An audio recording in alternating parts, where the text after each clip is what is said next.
आज मला महाराजांनी पेपर दिलेला आहे.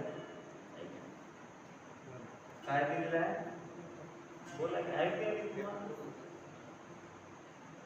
आणि तो कितपत आपल्याला सोडवता येईल याचा आपल्याला काय करायचं आहे, प्रयत्न करायचा. काही लोक घरूनच पाठ करून येतात, तेच अभंग तेच सांगणं, डबल डबल डबल तेच कॅसेट, या गावला तेच कॅसेट आणि त्या गावला तेच कॅसेट.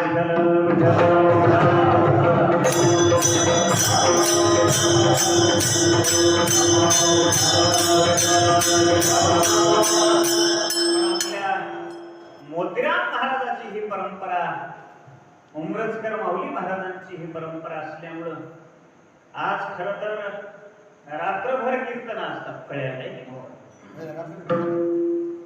आणि अनेक वर्ष ही सेवा घडलेली आहे. महाराज लहानपणापासून आमचे पिडके महाराज आहेत, शाहूजी महाराज, त्यांना माहिती आहे सर्व. आणि जीवनभर ऐकलेलं आपल्याला जर बोलता येत नसेल तर मग त्याला काय अर्थ आहे. म्हणून हा थोडासा काय प्रयत्न आहे.